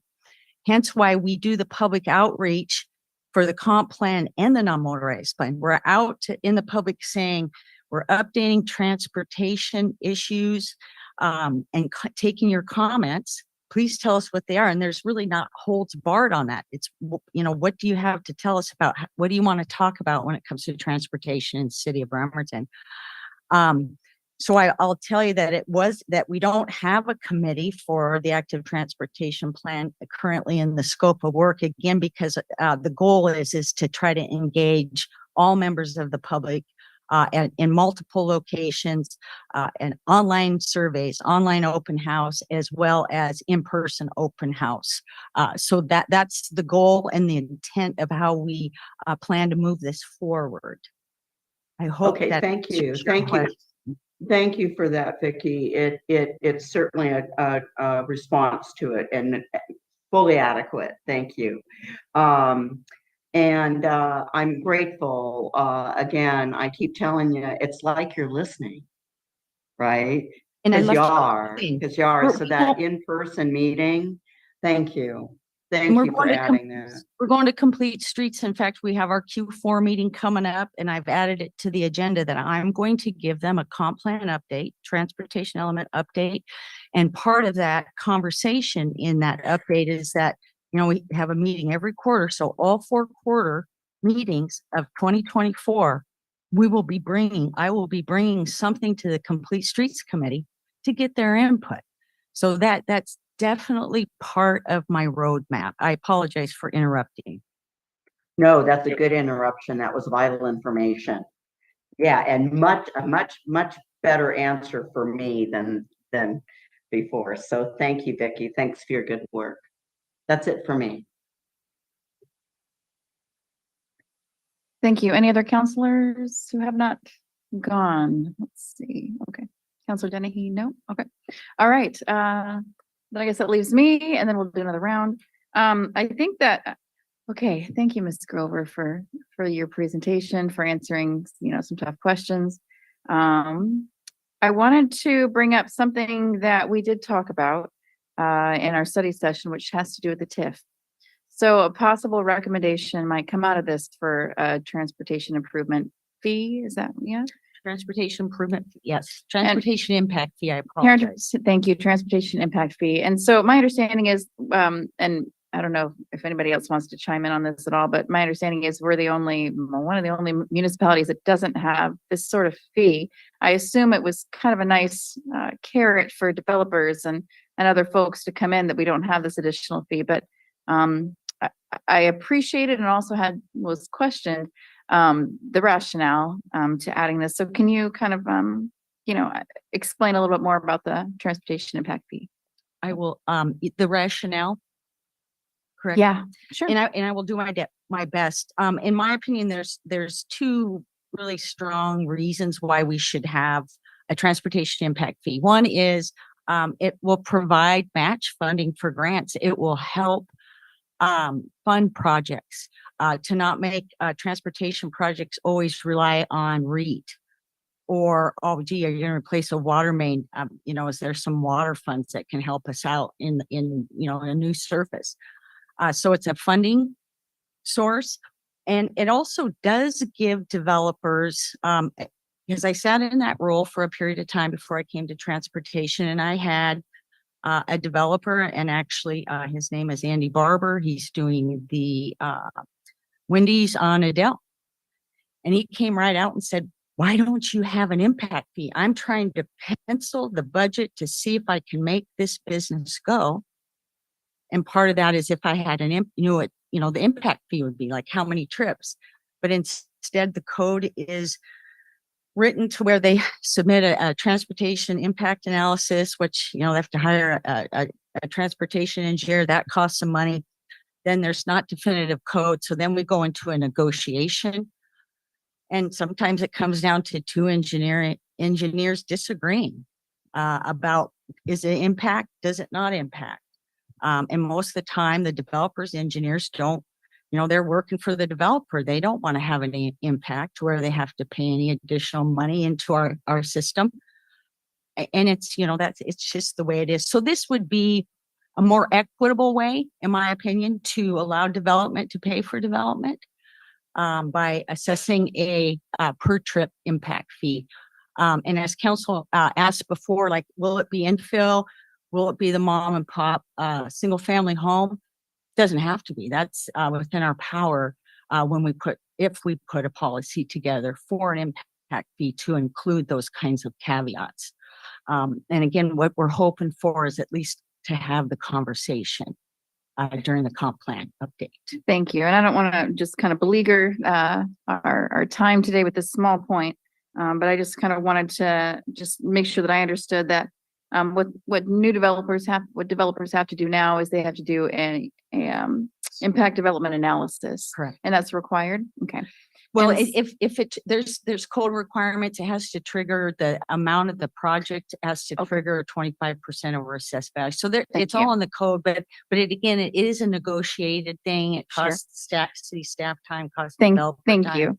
And I just want to stay germane to the topic. And so my only point about adding an impact fee, which could come out of this analysis, was something that we did talk about, is that there's ways to mitigate it, but the change of use, it could be prohibitive to small businesses, could be prohibitive to development. But if there's other ways to mitigate that, then thank you for teaching me about one of them. I'm going to move on. Is there any other council that would like to chime in? Councilor Mockler. Okay. It's 7:15 already. Can parametrics agree to make that change on page 7 of the scope of work, or page 104 of tonight's packet, to eliminate the holiday gift and food fair in the Pacific Northwest Holiday Market, and to specify that it's all 3 First Friday art walks, Charleston, Manette, downtown? Is that acceptable? That was our understanding at the end of the last meeting about this.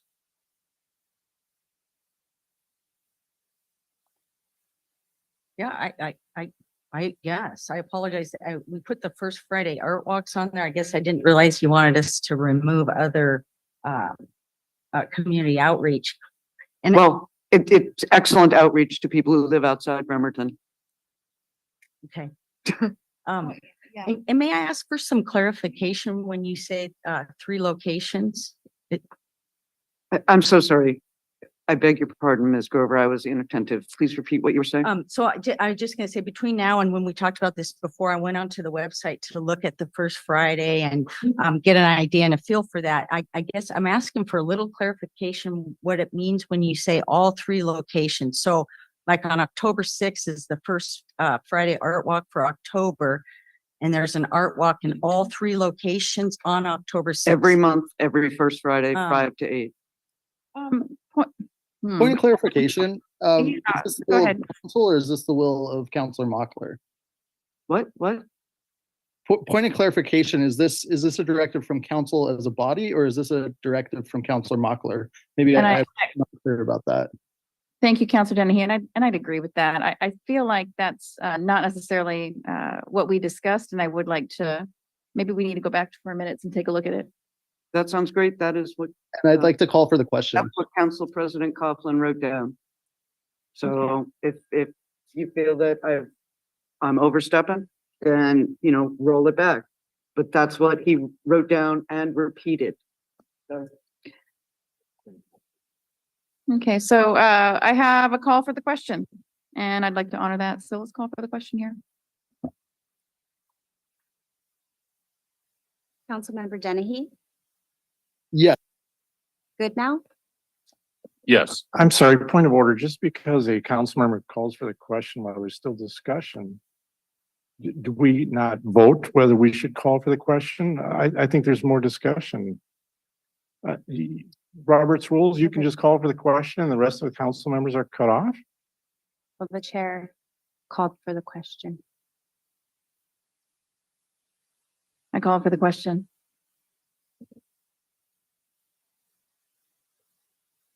We can continue.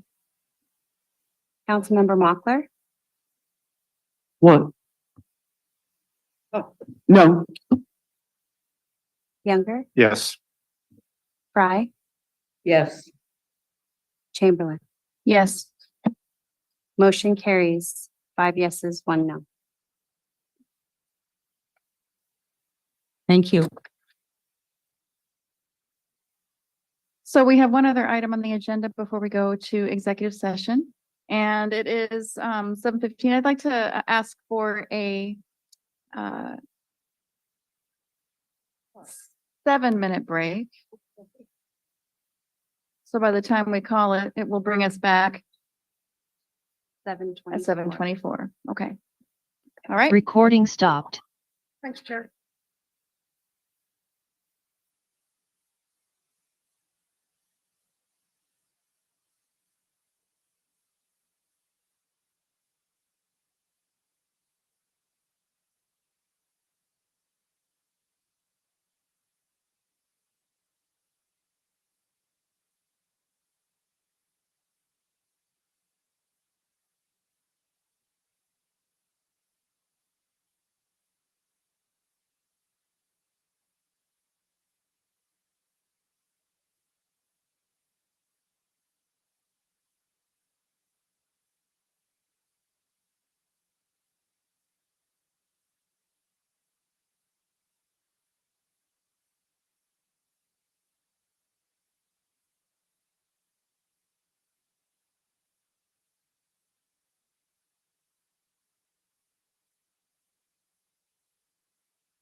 Recording in progress. I bring the meeting back to order, and next on the agenda, I'll defer to Ms. Hoover. Item 7B, which we brought down from consent agenda, would be contract modification agreement number 2 with SCJ Alliance for construction management services on the East 11th Street and Perry Avenue reconstruction project. Again, we have our engineering project manager, Vicki Grover. Hello, council. I have the scope of work in front of me and I am ready to answer any questions you may have.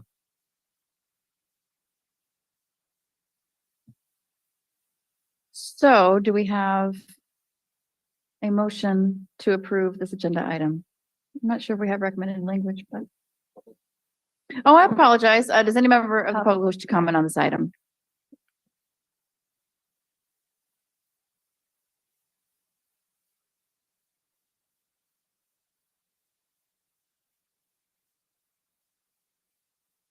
Roy Runyon, Bremerton. Well, I just want to repeat what the gentleman raised regarding the change to design, apparently the loss of the curb, loss of bollards. As an occasional pedestrian, I like to have that curb. That is good protection. But can someone explain those changes to the project out there, and also the opportunity for additional paving on Perry? So that's part of this that added. And where exactly is that happening? And so that's it for me. Thank you. Ms. Grover, would you like to answer the public comment? I can answer one of the questions. Okay. The additional paving is on Perry Avenue, south of East 11th, between 11th and 10th. It is currently paved, looks beautiful. I went and looked at it on Monday, but that is the additional paving that is referenced in this document. Thank you. Good evening, council. I can answer the question regarding the curb and the at-grade street. We originally went into the project with 2 at-grade intersections into the concept for the grant. One raised intersection at Perry, another one at Scott. And through the public outreach process, we had a really robust public outreach process for this project. And through that public outreach process, we received a strong neighborhood preference to raise the street and have an at-grade street, remove the curb, and also not have bollards. And so it was through that public outreach process that the decision was made during the design process to make the street the way it is today. So that's the answer for that question. Thank you. Does any member of the public wish to comment on the item?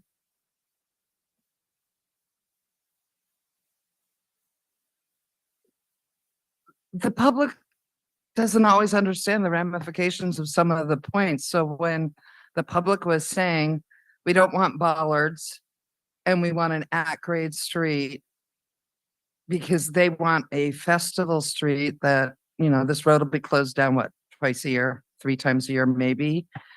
But right now, cars are parking on top of the sidewalk because they don't know where to park. They don't feel the bump of the curb. They don't see a bollard saying, this is the side of the road. I'm not a huge fan of bollards, but you have to have something, either a landscaping strip or something to let vehicles know. I mean, you don't do typically festival streets or curbless streets aren't combined with parking. It's one or the other. So right now you have what I consider and a lot of other people consider an unsafe situation out there. Thank you. We have Justin and Manette. Hi, Justin Manette. About this curb, I live on Perry and 11th, and one of the things that the curveless curve has done is created a water channel into one of the buildings on 11th. And I don't know current goings on with that, but I know that there's some sandbags right now. I don't know if there's going to be improvement to that and that curb, and it goes right up into my driveway where I park. So yeah, thank you. Thank you. Is there any other member of the public that would like to comment on this item? Okay. Seeing none, I'll go to council for a motion. Council Yunker, Move to approve contract modification number 2 with SCJ Alliance for construction management services on the East 11th and Perry Avenue reconstruction project, and authorize the mayor to finalize and execute the agreement with substantially the same terms and conditions as presented. Seconded. we're gonna, Councilor Dennehy is the second. Okay, Councilor Yunker. Thank you. The main reason I brought this, the only reason I brought this down to general business is there was comments from the public during the consent agenda discussion. And therefore I thought it would be prudent to bring it down to general business for those discussions to occur. Just for everyone's edification, this isn't about curbless gutters, curbless curbs. Or any part of the project that's already been completed. This, in my opinion, is mainly a housekeeping effort to finalize the last stages of the contract. So it's for $90,000 and change. And it says to accomplish 2 tasks. As Ms. Grover mentioned, one is to document the additional paving that was recently done between Perry Avenue and East 11th and East 10th Street. And the second is for to assist the city in the closeout documentation. In other words, complete all the required paperwork to close out the project. That's what this is for tonight. It's not about, and what the public brought up are valid points, but the project is effectively done. So we can address it in Public Works Committee at a future date, but really what's before us tonight is this final housekeeping, if you will, to close out this project. Thank you. Thank you. Councilor Dennehy? No comments. Thanks. Thank you. Any other comments? Okay, I have a couple of just kind of clarifying questions now that Councilor Younger brought us back to the focus, which is this contract modification. So can you remind us again how much the consultation is going to be, just for the just publicly? It's going to be how many hours and how much the cost is going to be total? So the total cost is $90,000, $803.30 for both tasks. It adds 60 additional days, 360 hours. And then additional 5 days of inspection for the additional paving. Thank you. I guess something that I find problematic is that it seems like Public Works is so overwhelmed with big projects that they have to reach out to a consultant to finish up the job, to do the closeout. And I'm just concerned as we move into the next budget cycle, this might be an area that could be an area where you could tighten up your belt, so to speak. What is your response to that? So I would like to clarify that SCJ has been involved with the paper construction part of this process from day one. So it's really about them coming in and taking the files that they have put together throughout this project and then putting it together in a way that we can present to a state auditor. Dotting the I's and crossing the T's. That's really what this is about. It's about them finishing what we hired them to do. Thank you. I guess that is a little bit of a different answer than we had at study session, which is that you would normally be doing the closeout, but we're behind schedule or you have too many projects. Can you clarify that? That is correct as well. Yes. Okay. It's multitude. It's an unfortunate way that we have to do it, but yes, because we're short on ability, capacity to do the work, as well as they have, done all the documentation up to date. So it would be best to have them then close them out. Okay, thank you. I don't have any further questions. Councilor Muckler? Thanks, Vice President Chamberlain. And it's also different from the first explanation you gave at Public Works, which was that you had not included the closeout. Sorry, you plural had not included the closeout in order to come in under budget. It's still true. All of those things are true. Thank you. Any other counselors wish to comment on the item? Okay. Seeing that, I'll go to council for a motion. Call for the question. Thank you. Councilmember Goodnow, Yes. Mochler, Yes. Younger, Yes. Fry, Yes. Dennehy,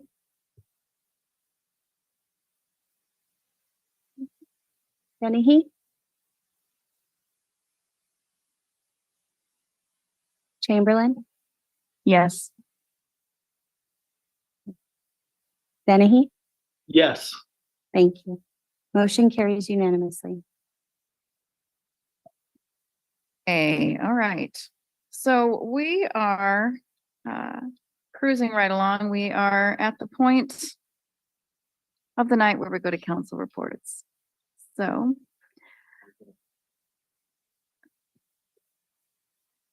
it has, okay, so apologies. I have council reports before executive session, so we're going to do that. So we'll go to council reports. Council reports are an opportunity for council members to provide an update on any issues or events taking place in their district, announce any events they've recently attended or plan to attend, or to speak on any other city-related topics. Since this is the first council meeting of the month, we'll start with District 2, Councilor Fry. Can you hear me now? Yes. You know, I don't have any slides this week. We've been talking a lot, I think all of us, about all the important voices being heard, being listened to and respected. I know I've spoken recently during one of my reports about the importance of empowering our committees and commissions to respect them as a resource of important information and perspective, not simply a rubber stamp. I mean, these are volunteers who step up much like we do to serve our community collectively as a committee or a commission. I think their voices should always be heard and their perspectives respected. I think that's true community engagement. And that's why I was dismayed when I found out this week that the vice chair of the Parks and Recreation Commission, received a certified letter in the mail over the weekend from the mayor, informing him that he was not reappointing him to a full term. Mr. Dudkey was appointed in the last couple of years to fill a partial term, and was expected, I believe, to be appointed for a full term beginning this month, a few days ago. And no one I've spoken with saw this coming, including Mr. Dudkey. And Paul Dudkey has been a tireless advocate for our open spaces and the enjoyment of those spaces. He's able to bring quite a learned perspective to discussions, and he pushes back against the bureaucracy that we know we live in. We need that push, and his perspective is one that I personally turn to time and time again in all things multimodal. Is he easy to work with? Not always. He's kind of one of those scary guys, scary smart guys, that doesn't always make his way well socially through the world. But in my opinion, when it comes to solid, well-informed perspective, there's none better. And yet, to my knowledge, without warning or conversation beforehand, he was removed from his role as vice chair of the Parks and Recreation Committee and from the commission itself. And many are wondering why, because it makes no sense to us. And the impact of this, in my mind, is an incredible loss. of expert perspective on a Parks and Recreation Committee that has been growing in voice and strength. And the facts remain, parks have been underfunded for years, and the commission has been calling for more funding for years. I think they're just turning the heat up. Budget decisions are coming up, and parks need additional funding, you know. We can make that happen. We can make that happen. I'm just really disturbed with what I see as a silencing of an irritable but very important voice within the city. And I'm using my report to say that. So thank you all for listening. Thank you. Next up, District 4, Quinn Dennehy. No report tonight. Thank you. Thank you. District 5, Councilor Goodnow. No report this week. Thank you. District 6, Councilor Mockler. Thanks. First slide, please. Next slide. Next slide, please. Thank you. So I have these monthly town halls, and I've had them since the emergency declaration was lifted. Public Works is kind enough to open their conference room to me and to the constituents every second Monday from 4 to 6 p.m. The next one is this coming Monday.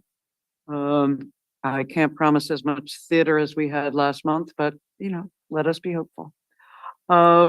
Next slide, please. Just, this is from a constituent. Goodwill is offering a series of computer expertise and English as a second language and GED classes. They're free. They're starting on October 16th. Next slide, please. Et cetera, et cetera. Managing your money, employment. These are free classes, 360-373-3692 to register. Next slide, please.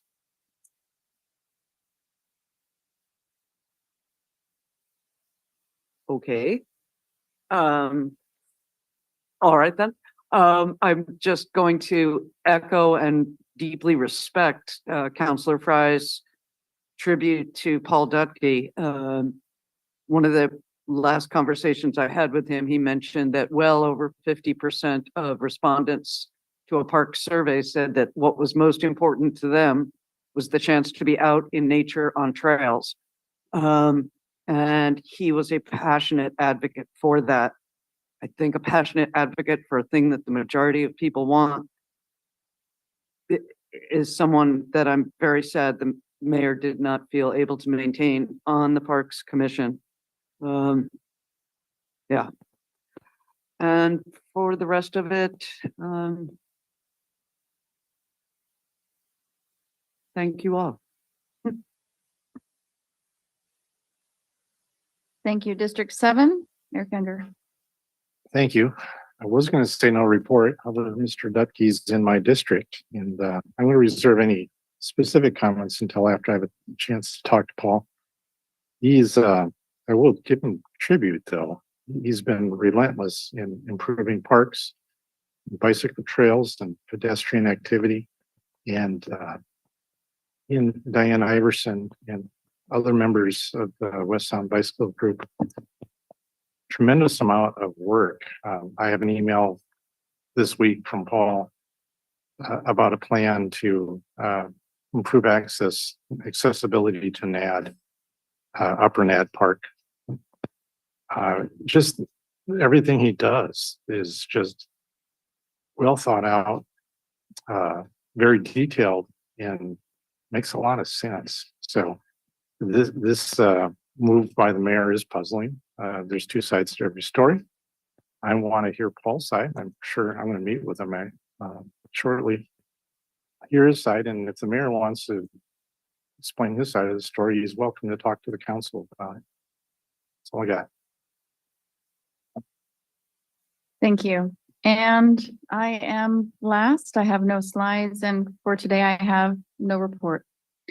So the council will now convene for an executive session for 10 minutes to discuss potential litigation under RCW 42.30.1101I, and action is anticipated.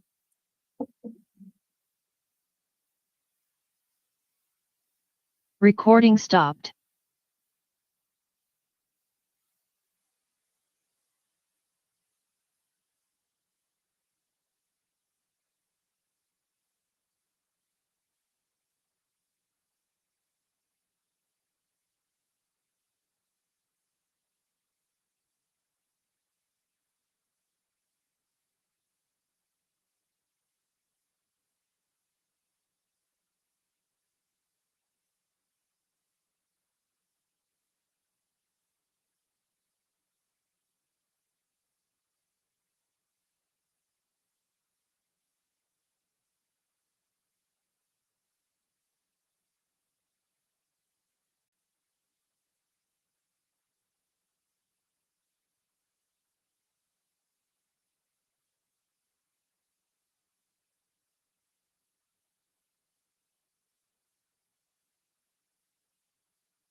Recording in progress. I call the meeting back to order and defer to Counselor Jettie for a proposed motion. Thank you. The proposed motion would be moved to authorize the city attorney's office to pursue any necessary legal action to recover damages related to claims against Sophie Vernon and her insurers. Thank you. Does any member of the public wish to comment on this item? Oh, okay.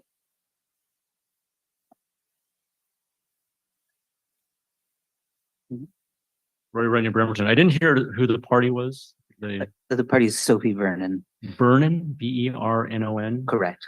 And what is the matter? Is it a This is related to a third-party workers' compensation claim. third-party workers' compensation claim? So this was an employee or a former employee of the city? No, so this would be a third party that has caused damage to a city employee. And the city would be seeking basically reimbursement. Okay, thank you.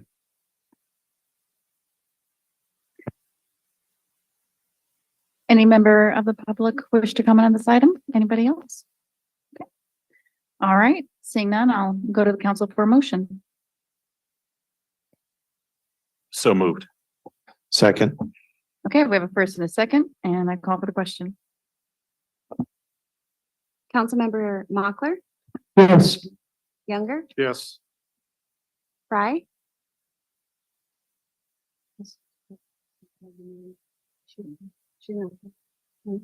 Is Dennehy?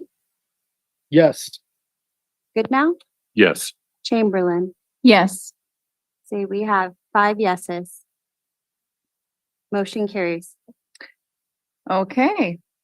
Well, the next study session will be held on the 6th floor council conference room next Wednesday, October 11th, beginning at 5 p.m. with the remote option available by Zoom. And this concludes tonight's regular council business. Meeting is adjourned.